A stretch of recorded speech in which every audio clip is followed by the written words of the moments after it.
Kasi di ba pag bumoboto tayo, hindi naman yung nominee binoto eh. Hindi, yung pangalan niya. Yung partido, di ba? Oo. Eh nanalo na sila eh. Oo. So kung may problema doon sa mga nominee, papalitan lang yung nominee. Lang, ba't gano'n? Eh, sabi pa naman ng mga negosyante, malaki ang mapapala kung itutuloy sa lalong madaling panahon ang impeachment. Parang iba ata ang sentimiento ng ating mga kababayan. Hindi kaya bias tong ating mga taga-sunod? Malamang bias yung mga Sabi na, nanonood lang kami sa inyo, kami pa kayo ng bias. Ano ha? Yun ang ating sinasabi ko sa bagay na ito. Hindi, kasi ang daming problema ng bansa dyan. Marami hong dapat na pagtuunan ng pansin. Eh, ito nga hong impeachment ng pinagtuunan. Ang problema, hindi lang naman itong Office of the Vice President ang may problema, kine-question pondo eh. Apakadami. Ha? 400 daw lahat yan. Opisina at tanggapan ng gobyerno na Yung may confidential fund. Yes, na mayroon talagang may sulat ang Commission on Audit. Commission on Audit na ipaliwanag. Yung paggamit ng pondo. Yes. Oo. Kaya nga hanggang kailan tayo matatapos yan, di ba? Well, yun ang masakit na katotohanan. Kasi parang ang dating nga, kung si BP Inday Sara at yung kanyang tanggapan masasagot, na-resolba lahat ng problema. Ganun nga. Parang ganun na ng sitwasyon eh. Pagka natapos ito, yung isang opisina naman, di ba? Okay naman yan. Kaya lang, dapat pinagtutuunan din ng pansin ang iba pang malalaking problema. Di ba? Kagaya nung direktang may epekto sa buhay ng ating mga kababayan. Pwede naman nila sabihin, hindi, pinagtutuunan naman ng pansin. Hindi lang naman impeachment. Totoo. Ang problema, hindi ho, talagang nalilihis na ho tayo ng focus di ba? Kasi mga mambabatas, yan na ho talaga ang focus ngayon. At habang hindi nga ho natatapos ang usaping ito, dahil pinasimulan ninyo, tayo ba ay nakakasiguro na walang magpapile naman ng isa pang impeachment? Yun nga ang pangamba ng iba. Di ba? Para yun ang pangamba ng iba. Tuloy-tuloy na, di ba? Paano ko niya makalipas ang panahon na ibang namang impeachable official ang sinampahan ng kaso? Ang totoo niya diba? Habang gumugulong ito, pwede namang mag-file ng... Totoo, may grupo na nga na. Teka lang yung latest pala sa Duterte Youth. Tuluyan ang balita ko, tuluyan ng tinanggal ng COMELEC, ha?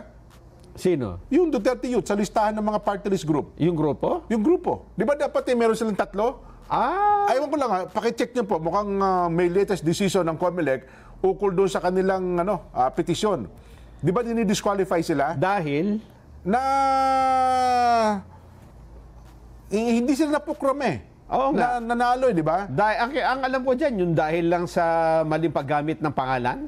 Pangalan, etc. Meron pa iba? Ang alam ko, parang naulinigan ko habang ako nasa biyahe, ay nagdesisyon na ata ang COMELEC. Pero sabi ng COMELEC, doon sa kanila, sa COMELEC, ay tapos na, desisyon nila, disqualified daw, ha? Kinancel ang registration. Ayun, kita mo? Cancelled ang kanilang registration. Kaya mukhang under appeal sila ngayon. Hindi ko alam kung sa Court of Appeals o sa mas mataas ng korte ang appeal ng Duterte Youth ngayon. Pero ako ito, sarili ko lang opinion nito. Kasi di ba pag bumoboto tayo, hindi naman yung nominee binoto eh. Hindi, yung pangalan nga. Yung partido, di ba? Nanalo na sila eh.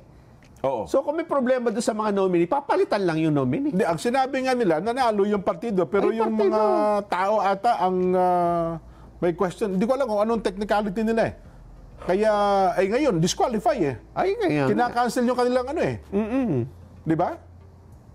Hindi ko alam. Basta yung latest, parang habang ako yung kinancel nga yung registration. Nakita mo na. Kung sabihin, kung hindi sila registered, hindi sila kinikilala as party list group.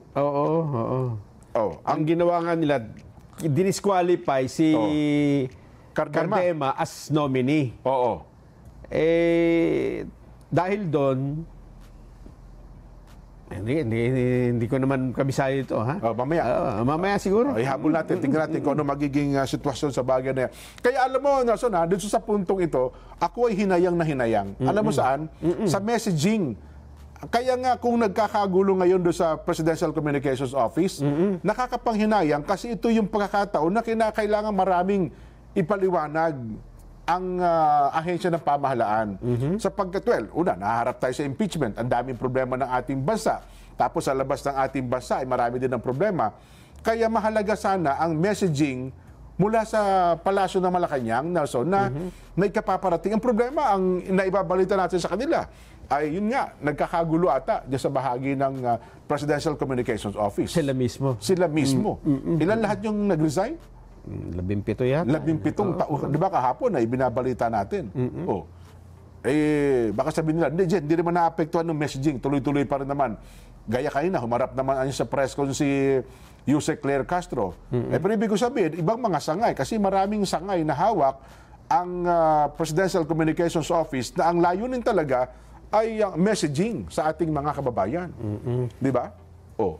Aywan ko lamang po kung paano nila re-resolbahin itong mga problemang ito. Oh. Sa lalong madaling panahon siguro ay umaksyon dito ang ating mga kinaukulang ahensya ng pamahalaan, Nelson. Huwag nilang pabayaan na yung tanggapan na nagbibigay ng mensahe sa ating mga kababayan, sila mismo ang hindi nagkakasundo.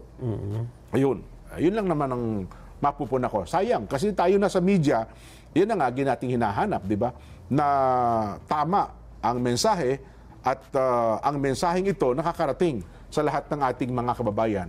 Ayun. Para magkaroon ng mapayapang kaisipan ng Pilipino. Ang pinagbasehan pala dyan, sa pag-cancel ng registration ng Duterte Youth, anong sabi?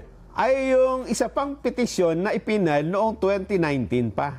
Yung akbaya, yung ang kabataan. Oo. Yung nakalaban nilang grupo eh. Dahil hindi raw ito genuine representation of the youth.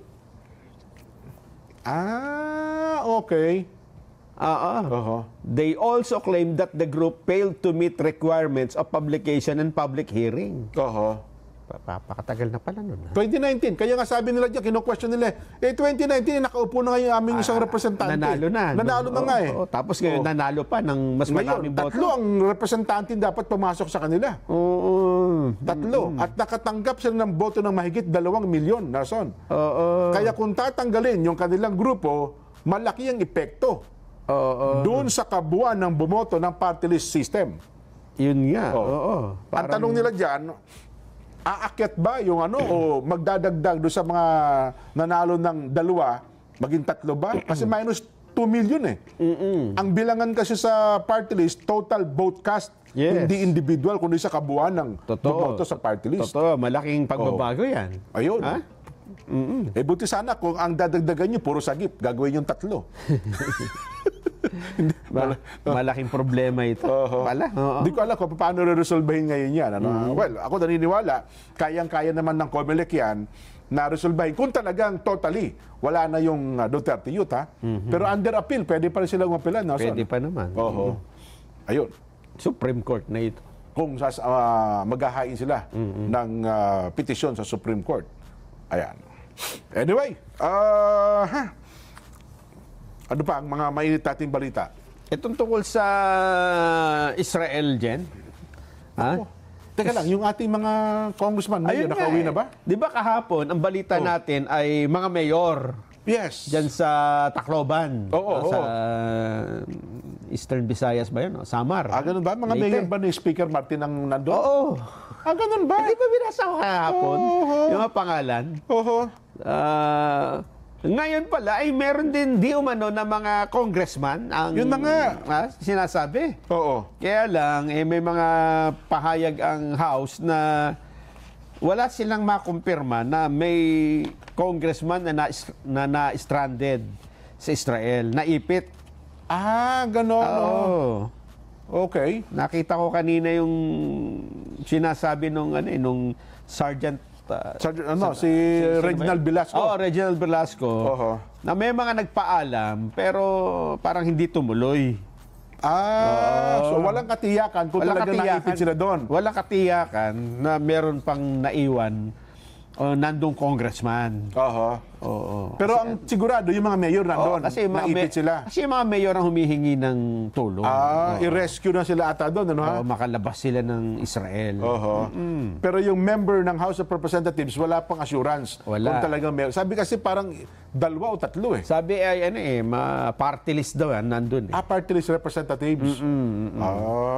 I-check nyo. Meron naman tayong party list association party list group, party list block ng Kamara. Hindi ba sila, sila Franz Castro na punta doon? Hindi naman. Hindi natin alam. Baka ako, hindi naman. Ay, nako. Anyway, sige po. Basa pa tayo ng mga reaksyon. May kinalaman sa ating Vox Populi. B, wala pong mapapala. Sayang lang ang pera ng taong bayan. Jess Cleofas ng Batangas. Bi, wala po. Mas maraming dapat unahin para sa mga mamamayan kaysa yung impeachment. Lea Gayo, Tracy Martirez, Cavite. B, wala po. Waste of time. Edna Uchida Minami sa Satsuma,